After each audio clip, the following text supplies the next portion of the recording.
So, welcome back everyone to my Crashland guides for beating each level on Nightmare while also getting top scores. Today, we are on level 3, Worm Food. This level will be introducing us to Hellworm's armored ticks, which are obviously armored ticks, though I feel like all ticks are kind of armored, with their shells, but, whatever.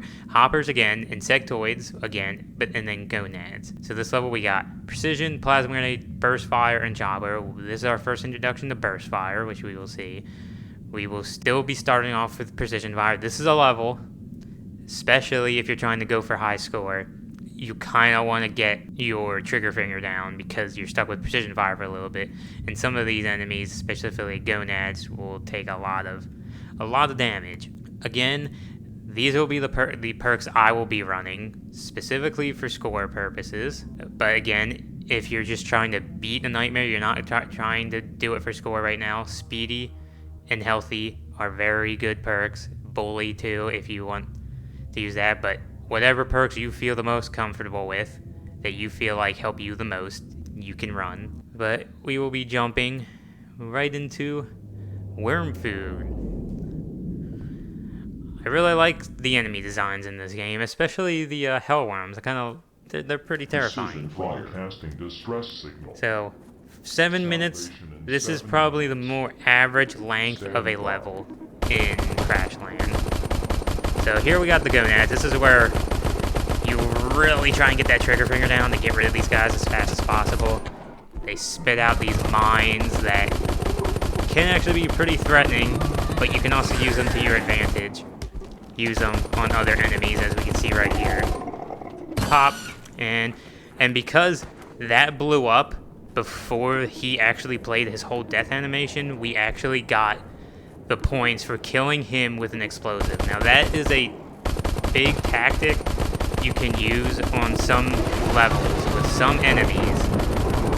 If you're trying to go for score and you're running the demolition perk with, well, not specifically demolition perk, but you're running the bonanza perk, if you kill an enemy and they don't give you the points right away like this, you can shoot an explosive before they give you points, and you can actually get the bonus points, like if you killed it with an explosive, but you didn't kill them with an explosive. Now you can only do that with some enemies, the enemies that don't give you points right away.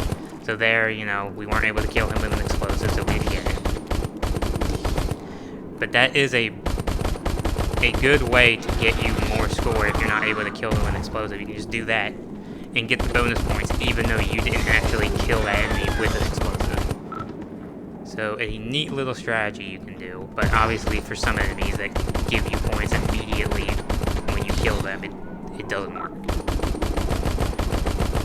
So gonads, just lay into them with your precision fire.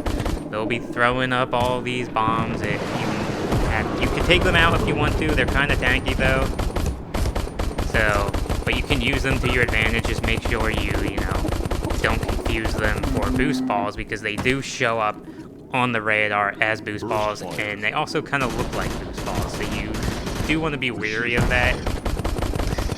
When you know there's a level with gonads, try to pay attention to see if what you're going for is actually a boost ball and not a gonad mine.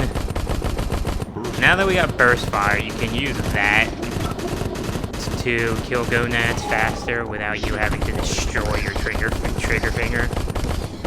Okay, now we got our worms.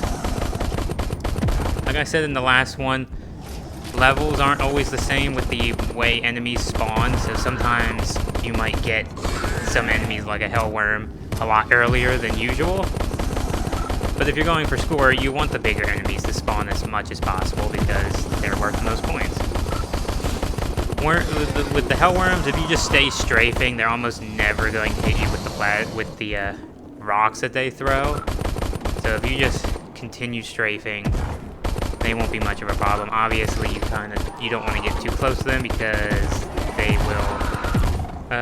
they will one-shot you with their lunge attack. So, because this is a level with plasma grenades, we want to use our charge perk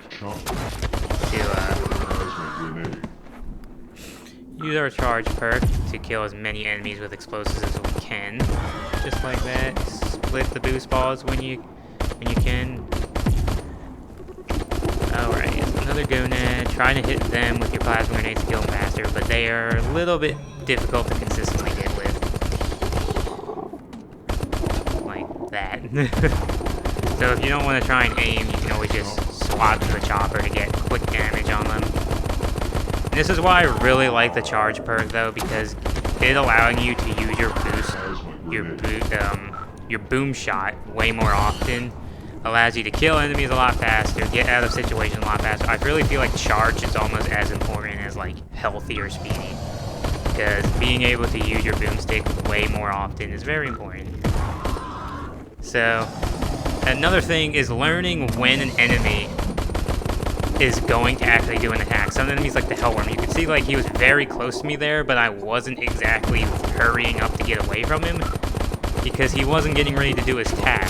You can hear, like you can kind of hear when some enemies are getting ready to do their attacks, and you can use that sound cue for when for their attacking noise to react and get away from them. So you know, if you want to try and get as much damage on them before you have to teleport, you can do that and not always just run away when an enemy is right in front of you. So now we got armor ticks.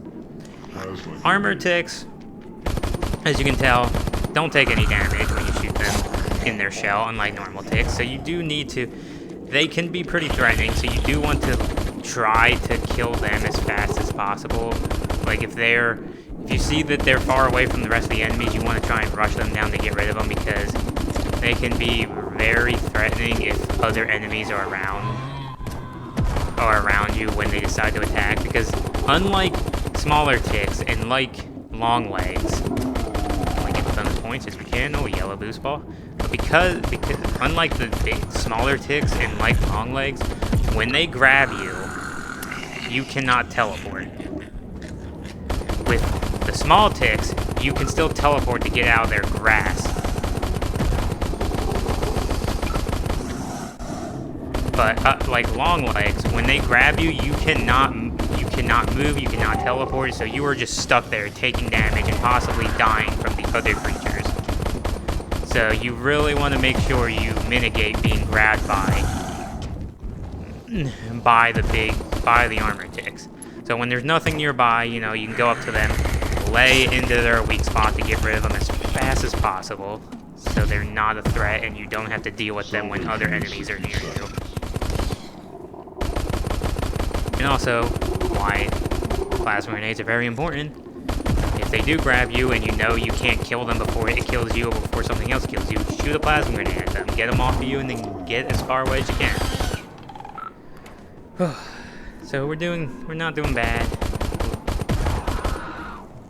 This level, like some other levels, the terrain, it kind of gets hard to see as the level goes on. The environment changes a little bit, which I think is a cool touch that some levels have in this game. Just get rid of this gonad. Can we get the explosive? Yes, we got the bonus points because we managed to blow up his mine on him before he gave us points. Oh, we got hit. Did he actually hit us with a rock there? Yeah, those rocks, even on Nightmare without the healthy perk, they don't one-shot you with the rocks.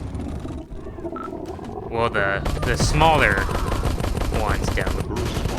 When we get to the King Hellworms, they're a different story, but normal Hellworms, they're not the most threatening thing in the world. You can dance around them. Get away from that. Now, if you want it, when you know the game's about to end, you definitely want to be careful, because sometimes when it's pulling you up like that, you can get killed by some enemies, and especially gonad mines, if he shoots one at you as you're getting pulled up. So you may want to make sure that doesn't happen. But that was level 3 worm food on Nightmare. So our score, 106,000, as you can see, pretty far off from the top score. That score still would have been in 7th place on the world leaderboard. But, so that was worm food. Kind of a fun level, cool introduction to the Hellworms. But I hope everybody enjoyed this guide of level 3 worm food. And like with the last one, if you guys enjoyed it, leave a like, comment. I'll answer any questions you guys have about this game, and I hope you all have a wonderful day. Bye bye.